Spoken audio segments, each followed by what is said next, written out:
Outubro começou e com ele o Halloween chegou. Hoje nós vamos falar sobre uma família bruxa que marcou uma geração inteira de crianças nos anos 90. Um dos programas televisivos mais assistidos na época virou um filme em 1999. Hoje vamos falar um pouco sobre Raios e Trovões. Hoje é dia de Castelo Rá-Tim-Bum, o filme, aqui no Cineorna Club.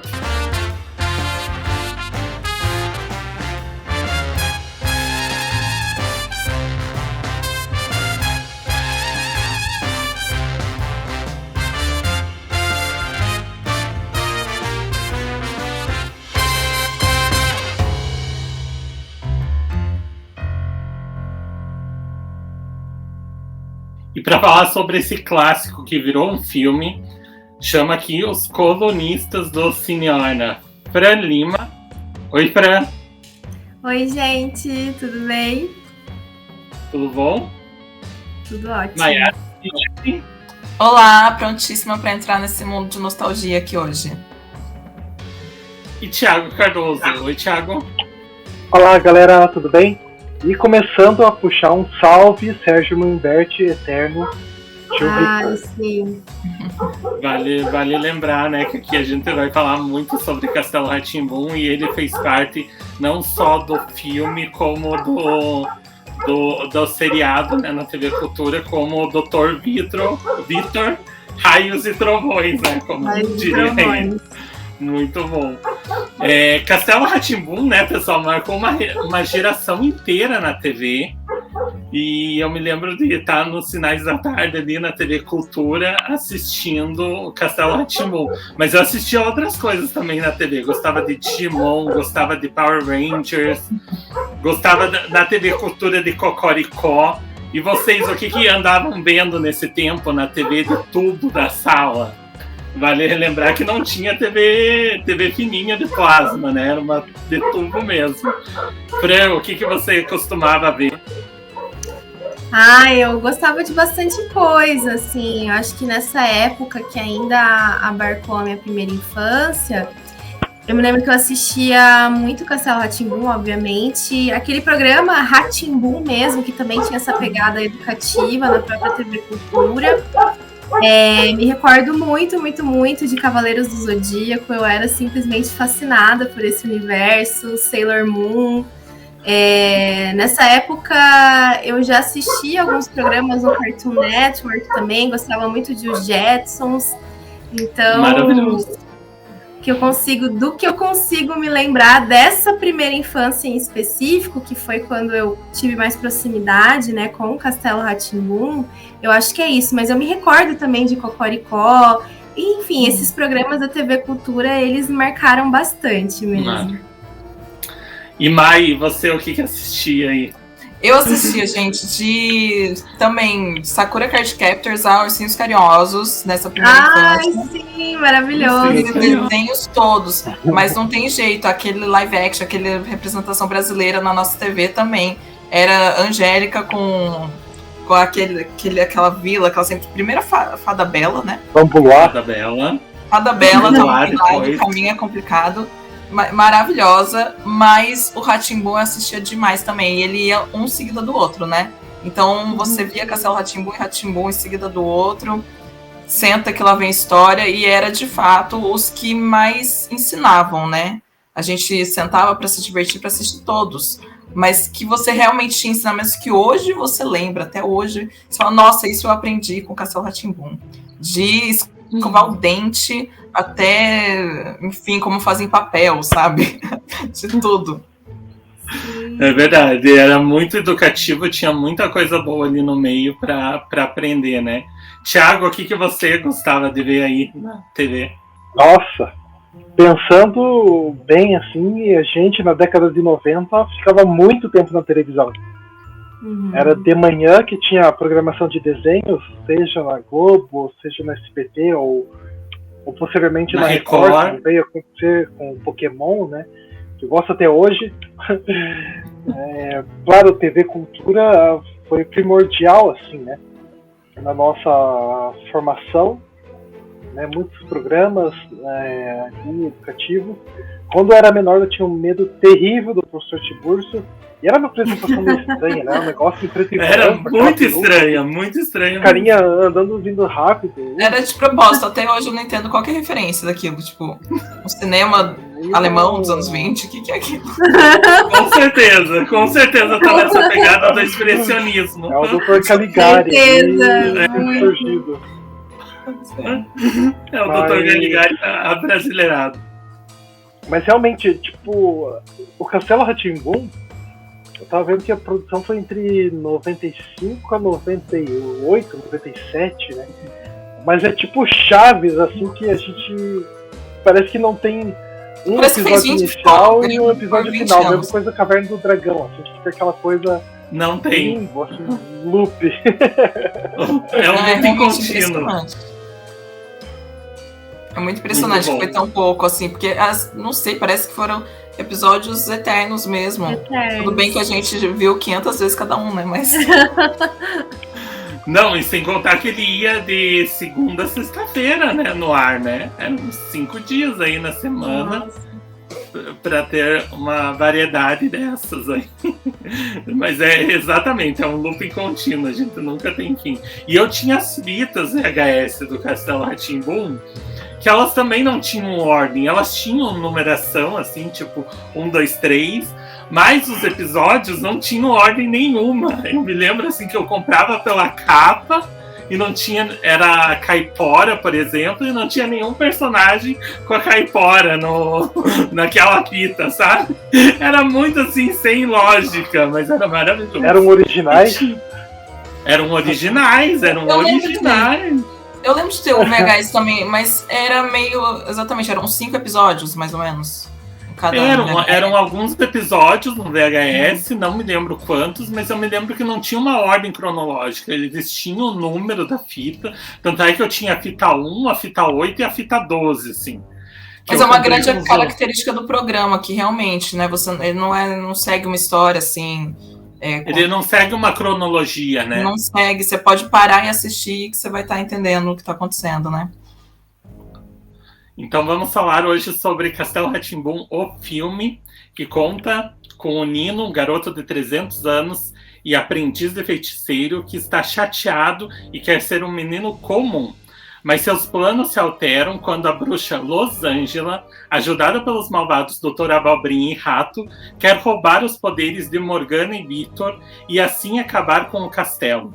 Junto com seus novos amigos Cacau, João e Ronaldo, Nino vive uma surpreendente aventura para salvar o castelo e seus tios Vitor e Morgana da maldição da bruxa Losângela.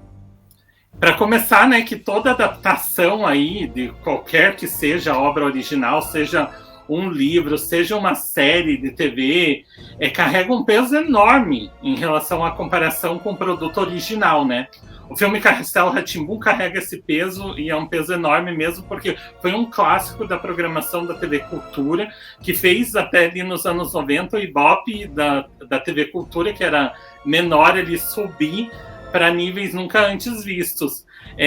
Então o filme carregou muito essa comparação. Tiago, para você essa comparação foi grande, foi tamanha? Como que você sentiu quando viu o filme se comparado à série original?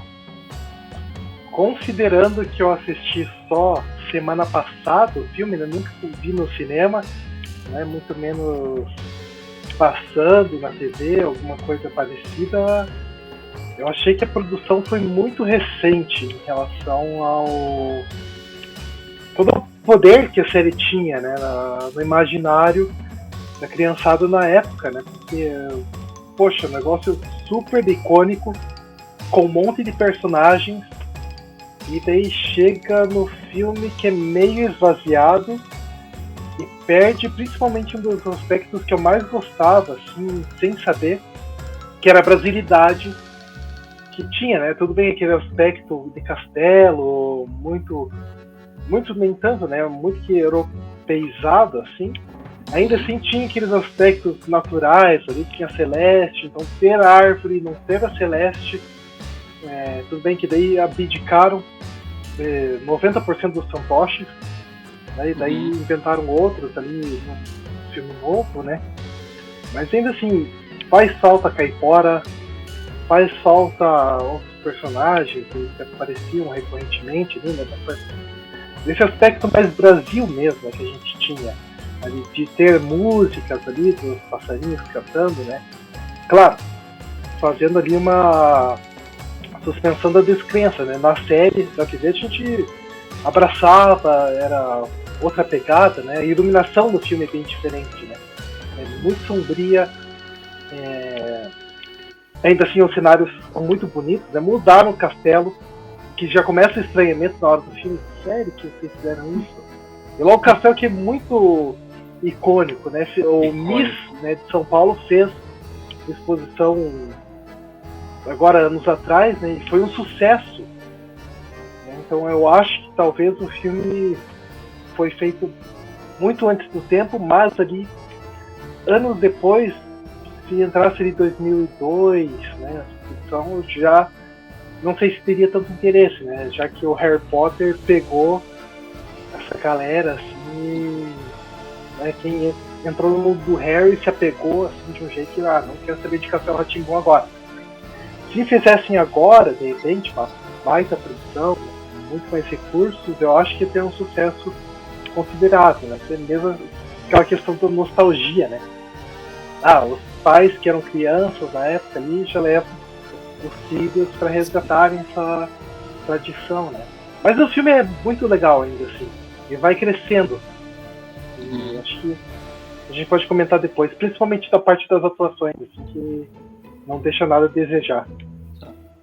Mai, para você, como que foi essa comparação aí, assistindo o filme com a série? Eu gosto muito da adaptação e, inclusive, dessas diferenças, exatamente para ser cada um no seu lugar, talvez. A TV é o público infantil, TV aberta, então é colorido, tem oportunidade de ter quadros diferentes, né? A Caipora, os dedinhos, o mal, enfim. Você tem espaço para ter tudo isso em um episódio, e daí no próximo ter outras pessoas, outro plot. E no filme você é obrigado a escolher uma história, né? Uma narrativa, que tem que ter uma antagonista. Então, às vezes é difícil, eu acho que talvez seja uma escolha sábia até, você não colocar muita coisa que você não consiga dominar depois, que fique perdido. Então, é um compromisso, né? Que você tem que tirar aqueles personagens que todo mundo gosta, mas ao mesmo tempo, acho que tem que ser racional nesse momento, né? E sobre transformar as coisas num tom mais escuro, a estética, a direção de arte, tudo realmente muda muito. Então, mas faz sentido, porque o que eles queriam era fazer um filme infanto-juvenil de fantasia. Gente, era muito revolucionário, assim, né? O que eles falaram, vamos fazer isso e vamos não copiar o que a gente já tem de sucesso. A gente vai fazer um filme desse jeito, com essa estética, com esse peso para esse público. Então, é muito ousado e eu acho que eles foram muito bem sucedidos nisso. É claro que a nível nostálgico do coração, assim, é outra gaveta que a gente mexe de, eu queria ver tudo aquilo. Mas não sei, é que comigo não bateu de eu querer ver tudo parecido. Eu fiquei tranquila de ver. Inclusive, até vi um meme que era tipo, a série da TV era a versão Marvel e o filme era a versão DC. Eu vi isso. É tipo isso. Transformar as coisas num negócio mais sombrio e tal. Eu acho que é exatamente isso que aconteceu. Mas eu gosto muito. E tem outra diferença também, que eles, não sei se fosse hoje em dia, como é que seria, porque eu acho que em 1999, sem redes sociais, eles não precisavam se preocupar tanto assim com o burburinho, com o que meu público vai falar, não sei, né? Não ia. Eu acho que talvez a preocupação fosse diferente, se fosse uma adaptação hoje em dia. Mas naquele tempo eles fizeram, e eu gosto bastante mesmo. Inclusive das mudanças dos personagens, né? Que se mantiveram, os atores adultos, e todos que eram crianças mudou. O que também é uma mudança ousada, você manter metade do elenco, outra não, né? Mas eu acho que deu super certo o negócio. E para você, Fran, essa mudança aí, principalmente no elenco adulto, né, e do infantil mudaram tanto, você sentiu, você fez essa comparação logo que viu? Eu acho que a comparação ela é inevitável para quem acompanhava o programa, né, de uma certa maneira. Mas particularmente eu tendo a concordar com a Mai, porque eu acho que foi até uma tentativa de mostrar uma família Addams brasileira, sabe? Principalmente quando a gente vê ali logo no início, em que eles estão saindo do castelo para tomar um banho de lua, né? Já demarcando ali a diferença que eles têm de hábitos em relação ao restante ali da população de São Paulo, né? Pessoas que têm nas vestes ali mais cores, né? Hábitos ali enfim, de estarem em maiores círculos e não só na família fechada que eles têm entre si.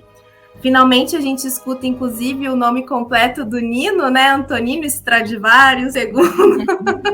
Então, acho que eles tentaram incorporar, de uma certa maneira, esses elementos novos justamente para que a narrativa ela se tornasse um produto cultural mais consumível para fins de cinema mesmo, né? E... particularmente eu me lembro exatamente de quando eu fui assistir o filme no cinema, diferentemente do Thiago, assistir há muito mais tempo, já que foi bem no contexto ali do lançamento do filme. E eu realmente consegui, ainda criança, fazer essas separações, assim, de saber ali que aquilo ali era uma narrativa que precisava ter um começo e um fim, né? A gente não estava diante ali de um programa que tem uma pegada mais educativa e tudo mais, né? Que tinha espaço, como a Mai bem disse, para os diversos quadros. E eu realmente também acho que foi uma ousadia muito bem sucedida, assim, se a gente for parar para pensar, né? Porque ele se propõe a realmente ter essa pegada mais de fantasia, né? Um filme ali que é mais esse gênero e tudo mais. A gente tem ali a manutenção de alguns personagens muito queridos que não poderiam deixar de estar, né? A Morgana, o tio Vitor, o Doutor Abobrinha, que acaba ficando um pouco mais lateralizado, né? Diante da antagonista principal, que é a Losângela. Mas enfim, acho que consegue fazer assim esse mix, sabe? De deixar a gente já ligados, né, com base nessa memória afetiva, mas ao mesmo tempo tentando trazer o novo. Eu acho que é preciso a gente ousar, né? Acho que a zona de conforto só não basta quando se quer fazer a sétima arte, né? Exatamente. E ali, bem quando lançou, né, o filme em 1999, o cinema nacional ainda estava sofrendo a retomada lá, né, a partir de 92. E Castelo Rá-Tim-Bum representa mesmo uma retomada para essa geração infanto-juvenil aí que estava acostumado com Xuxa, né? Xuxa naquele ano lançou Xuxa Requebra, Os Trapalhões, que no ano passado tinham lançado Simão, o Fantasma Trapalhão, que é um dos filmes que eu mais gosto, do Renato Aragão, e a Angélica vindo com um Zoando na TV. Qual a importância desse filme, do Castelo Rá-Tim-Bum, para esse público nessa época, Thiago? Ele tem uma importância muito grande. Eu acho que separa, né? Porque Didi é uma coisa muito Trapalhões verso, né? É uma tradição que acho que vem desde o final da década de 70, né? O auge deles ali nos anos 80, daí dá uma quebra evidente nos anos 90, né? E ainda assim era uma figura muito onipresente, assim, passa na TV, né? E também no cinema. Acho que mudava um pouco, né, a perspectiva. Além de Xuxa, assim, que ela estava com uma pegada diferente, assim, não eram mais filmes tão infantis, né? Você pega o Requebra e o Popstar, principalmente, que são bem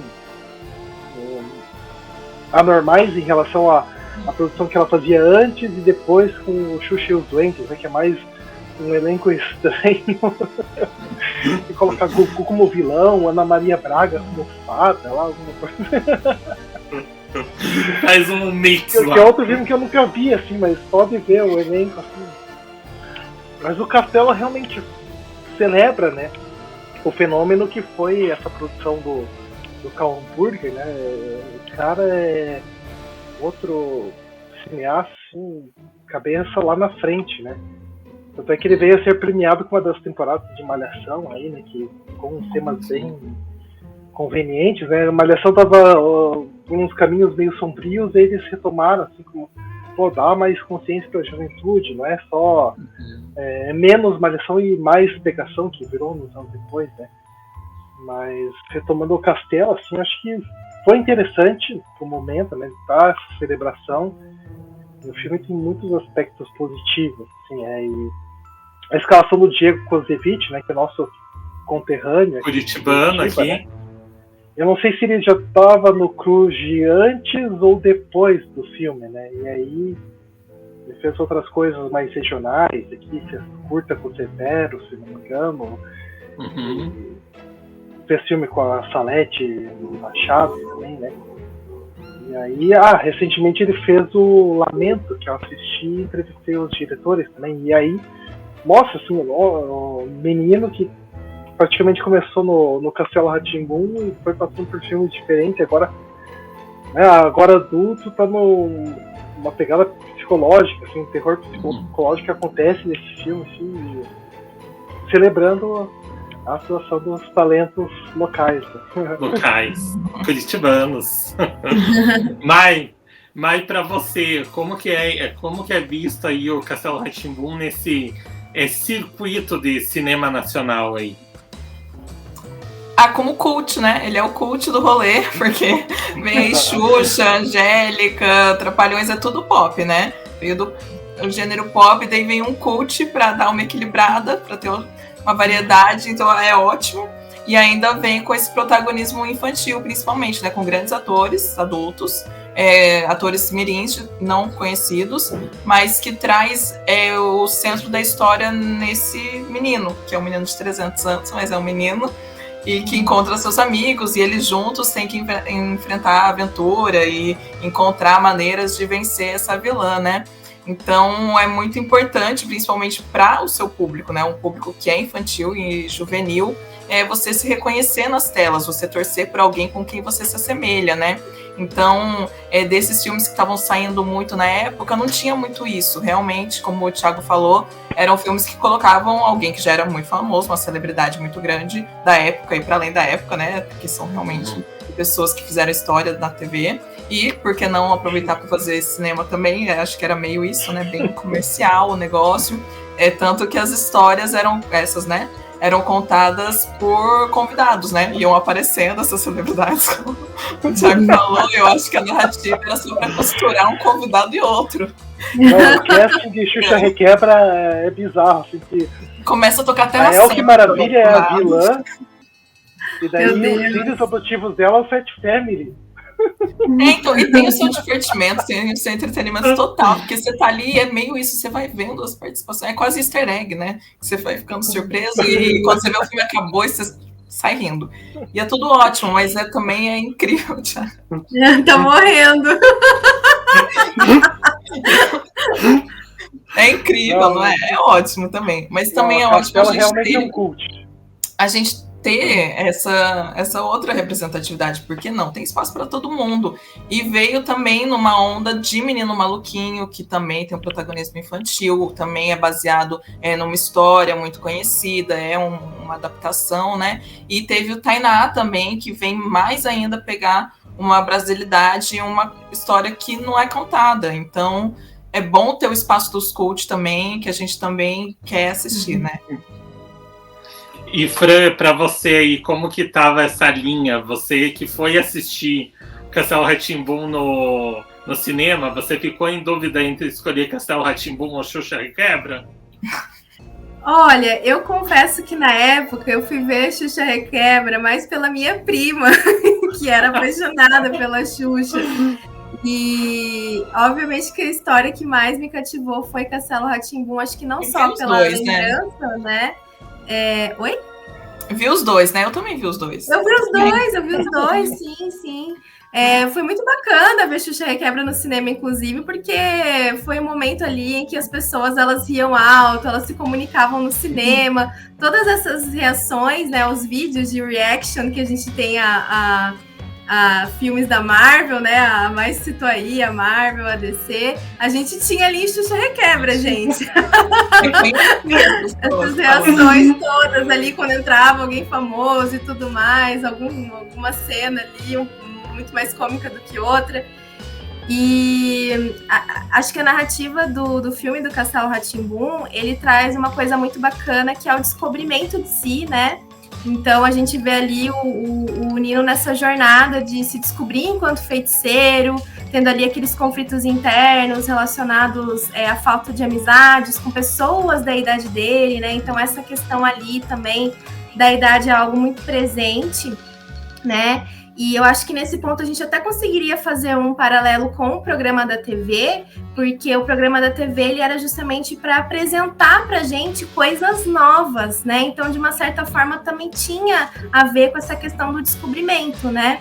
E no Castelo Rá-Tim-Bum eles optaram por essa questão mais de um nível subjetivo mesmo, de um conflito mais interno ali do próprio Nino, que obviamente encontra reflexos ali na outra história, né, que tem a ver com a antagonista, que é a Losângela, né, a Marieta Severo, que parece que se divertiu muito ali, porque ela realmente consegue incorporar um pouco de humor físico, né, mas ali na medida, né, eu confesso que eu nunca fui muito fã dos Trapalhões, porque eu acho que eles sempre buscaram trazer ali, é uma opinião minha mesmo, pessoal, sempre buscaram trazer essas paródias, né, do cinema internacional, incorporar um pouco ali nos filmes deles e tudo mais.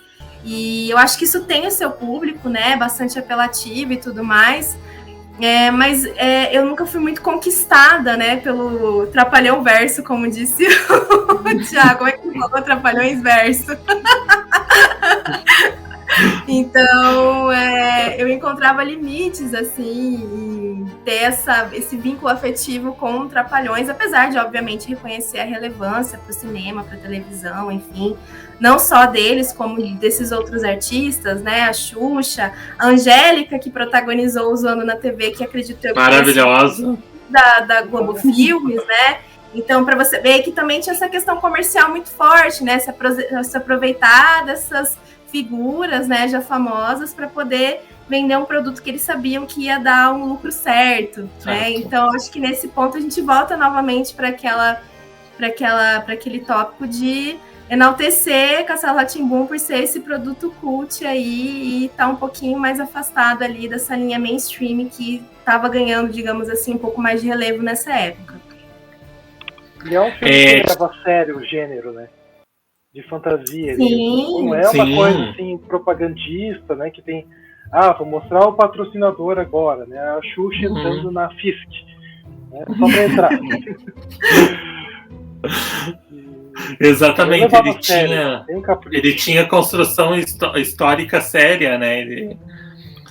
Thiago Afran falou ali sobre a Marieta Severo, mas a gente teve a Rosy Campos, o Matheus Nastergaard, o Sérgio Mamberti, que faleceu agora no mês passado, né? Eles fizeram grandes papéis e apresentam grande performance no Castelo Rá-Tim-Bum, né? Eu não conheço a carreira deles no cinema, né? A Rosy Campos veio fazer mais novelas depois, né? Isso. E o Sérgio Mamberti era mais esporádico, assim, talvez ele era tradicionalmente do teatro. Eu vi a Rosy Campos no Geek City, deixa eu ver, é o Geek City em 2018, e daí eu acompanhei parte do painel, foi um negócio emocionante, né, que justamente falando do castelo, né, mas eu queria puxar, assim, atenção para Marieta Severo, porque o Rosy e o Sérgio Mamberti, a gente já conhecia eles da série, então já era esperado que a gente ia ter esse resgate, tudo de bom. E o Matheus Nastergaard, ele não tá assim, 100%, né, explosivo, igual o Auto da Compadecida, né, que as pessoas têm óbito de falar que é um dos melhores filmes brasileiros, mas foi uma série adaptada para o cinema, né? Mas a Marieta Severo tá ótima, assim, né? Acho que ela aproveita a oportunidade para extravasar. Esse momento, assim, é tudo de bom, assim, a transformação dela, né, ela tá surtada, assim, é muito divertido ver. E é legal, assim, eu sempre lembro de uma frase do dublador Isaac Bardaghi, né, que dublou o Wolverine e outros personagens, que vilão, ele tem que dar gargalhada. Isso eu levo, assim, como cineasta, eu quero fazer um baita vilão ainda que dê gargalhada, né, que seja bem um carrasco. E ela faz esse momento, e é curioso, né? Porque o filme saiu ali, foi produzido em 99, lançou no início dos anos 2000, né? Isso, né? E daí no final de 2000 para 2001, ela dublou a Isma, né? Na nova onda do Imperador. E também outra vilã, né? E ela talvez aproveitou a carga, assim. E tem um momento que o cabelo da Isma tá igual. Tá igual. Roxo também. Coisa meio Marge, assim, levantada. Nossa, muito verdade isso. Que associação maravilhosa. Marieta Severo Verso, agora, pronto. Sim. E duas performances maravilhosas, assim, né? A animação, acho que foi feita para ela, né? E o elenco brasileiro dessa dublagem, tudo de bom também, né? Mas, Kelvin, me ajuda. Celton. É o Humberto Martins, né? E o Celton Mello. Celton Mello e a Maria Severo. E o Guilherme Briggs como mordomo lá, né? Kronk. Como Kronk. Uhum. Então, e o Pátia como Humberto Martins. Com as músicas do Ed Mota, que já tinha feito um trabalho brilhante no Tarzan. Uhum. Pra vocês verem, né, como essa época foi ótima, assim, a gente tinha muita coisa, a gente consumia sem sobrecarregar como tá hoje, assim, né? E consumia muita coisa boa, né? Muita coisa boa. E querendo ou não, com um lado também educativo, né? Porque Castelo Rá-Tim-Bum tinha muito um lado educativo. A nova onda do Imperador a gente também pode tirar pelo lado educativo, que também apresenta ali, querendo ou não, para você não ser tão arrogante, exatamente. Maiara, sobre o roteiro, né? Ele teve que adaptar uma história da TV para o cinema e apresentar toda essa história para um público novo, que talvez não tivesse ali tão familiarizado com a série de TV, né? Deu certo para você? Acha que fechou bem o ciclo ali do Castelo Rá-Tim-Bum? Sim, eu acho que principalmente por manter mesmo os personagens, a essência dos personagens. Com isso que era o mais importante, eles não mudaram. Tanto do tio Vitor, da tia Morgana, que se mantiveram os atores, quanto os outros. Querendo ou não, eles mudam o personagem, mas a dinâmica se mantém, né? Essa vontade também do Nino de querer fazer, conhecer o mundo, conhecer outras pessoas, tá insatisfeito com o que ele vive ali, quer, né, conhecer um mundo novo. Muito se seguiu de uma jornada do herói ali e se manteve principalmente a essência de cada personagem. Isso que eu acho que foi o mais importante e foi escrito pela Ana Mui Laerte, né? Que naquela época mal sabíamos quem era a Ana Mui Laerte e hoje a gente sabe, né? A competência e como é engraçado, né? Porque ela traz histórias muito reais, histórias muito brasileiras e aí ela trouxe uma história brasileira dentro de um universo completamente fantástico que, querendo ou não, tem referências de todos ali, assim, do mundo todo, né? Não são referências exatamente brasileiras, porque a gente não tinha isso.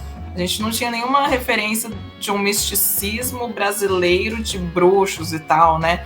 Então ela teve que construir esse universo com esses personagens existentes e eu acho que ela fez, assim, um trabalho excelente mesmo, porque você entra na história, você navega naquele universo, independente se você já conhecia a série ou não. Que é bastante fundamental, né? Quando você coloca numa nova mídia uma história. Fran, para você uma cena, uma passagem que marcou muito aí no filme, o que você se lembra assim de assistir? Eu gosto muito de quando a Marieta Severo tá evocando ali, a vilã tá evocando primeiramente ali um dos primeiros feitiços e tudo mais, né? Porque realmente ela consegue se fazer muito a estrela desse filme, enquanto a vilã. Mas eu só queria fazer uma menção à minha paixão pela Rosy Campos. Ela é uma atriz que sempre se dedicou muito ao público infantil. E eu não sei se vocês chegaram a ter contato na vivência de vocês, mas ela fez muitas gravações daquela coletânea Conte Outra Vez, que tinha uma parte inicial narrada pela Xuxa, era uma coletânea de vários livros, e as histórias elas eram contadas em si pelos atores e dubladores à época que eram contratados para esse fim, ou seja, atores de verdade, né?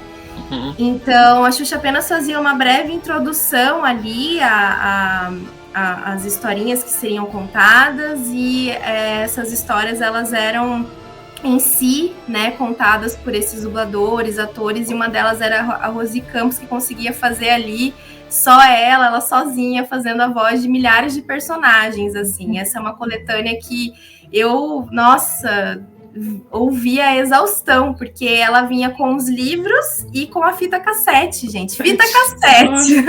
Maravilhosa! Mais anos 90 impossível. Eu lembro das fitas cassetes com histórias, eu lembro. Mas não lembro dessa, infelizmente. Não, a Rosi Campos ela era maravilhosa, assim, e quando ela personificava a Morgana, para mim era tudo, né? Ela, o Sérgio Manberti, enquanto o tio Vitor também eram tudo para mim, mas eu acho que a Marieta Severo, nessa hora que ela tá evocando, porque ela traz um pouco dessa questão do humor físico e tudo mais, e tentando se fazer ainda de posuda, né, a bruxa fodona ali, que tá se colocando, né, contra a família Stradivarius. Na verdade, ela é uma membra, né, da família Stradivarius, enfim, ela sempre tá tentando trazer isso à tona, né, de que foi, enfim, deixada ali, ó, no ostracismo por outras questões, né, enfim. Mas eu acho que ela consegue trazer umas cenas bem, bem legais, assim, pro filme. E uma coisa que me chama muita atenção também são as cenas com o Nino, né? Eu acho que ele consegue trazer um pouco dessa delicadeza, desse período de descoberta, em que muitas vezes a gente acaba tendo alguns comportamentos mais melancólicos e tudo mais. Eu vejo muito isso nele e na época isso me chamou muita atenção, porque eu era uma criança assim, né? Uma criança mais reservada, mais melancólica, enfim. Então, eu acho que são coisas assim, que eu gosto de destacar no filme. Thiago, o que você destaca no filme? Acho que, em primeiro lugar, a direção de arte da Vera Burger, que acho que irmã do Cal, que é figurino muito bom, né? Maquiagem e cabelo muito de produção estrangeira. É uma assim, produção, né? bem requintada. Né? Assim. Requintada. E o elenco tá ótimo também, né? E foi bom a Fran ter pontuado também sobre a parte do Nino, porque na série a gente não tinha tanto tempo, pelo menos o que eu me lembro, assim, não tinha tanto foco nele, né? Até existia um mistério, né? Porque essa criança velha tipo Chaves, né? Agora tem um porquê de ser desbocado ali, bem jornada do herói, assim, né? Ele precisa construir aquele livro dele, né? Não tem feitiços, né? Eu quero colar da tia, né? Mas passando esse ensinamento, né? Que a gente só aprende quando a gente faz as coisas. Isso era muito importante nessa formação, né? Você faz lição de casa com os pais, não é a mesma coisa que tentar fazer sozinho. Então, acho que vale a pena, assim, para todo mundo dar uma revisitada, ou pelo menos pegar e assistir uma vez, né? Pena que não tem um lugar oficial, né? Vamos ver se de Biomax aí, que tá sempre resgatando umas coisas da Sony, vai e coloca. Exatamente. Se chegar, é lá, né, que deve chegar. Maiara, para você, o que você destaca aí no Castelo Rá-Tim-Bum? Eu assino embaixo do que já falaram, né? Porque com certeza a direção de arte é primorosa, o Nino, como em vez de um ponto de ligação entre os personagens, ele se tornar mais um condutor da história, né? Mas eu destaco também, então, adicionando a direção de atores mesmo, que eu acho que foi muito pontual, assim, em trazer algo que fica no ponto certo, que não chega ao estereótipo exagerado, não pega essa referência e deixa muito na cara de todo mundo, mas também traz o que é necessário para esses personagens que não são uma família brasileira qualquer. Né? Eles não são os nossos vizinhos. Eu queria que fosse, mas eles são os vizinhos que a gente queria, não os que a gente tem, né? Então, até para a direção de atores, na atuação, é muito importante um diretor é conseguir equilibrar isso muito bem, trazer essa vitalidade, mas não exagerar em algo que fique estranho para quem está assistindo, né? Eu acho que ele faz isso muito bem, tanto da família, né, do castelo, quanto os visitantes que acabam chegando ali naquele universo. Eles dá para você diferenciar bem, né, de onde vem, o que é um mundo e o que é o outro. Perfeito. E assim chegamos ao fim desse episódio sobre Castelo Rá-Tim-Bum, o filme. No próximo Cine Hora Club você vai ficar com o filme Convenções das Bruxas. Então, prepara a pipoca, assista durante essa semana e vem com a gente comentar sobre Convenções das Bruxas de 1990. Até o próximo, pessoal. Tchau, obrigado, pessoal. Tchau, gente. Tchau.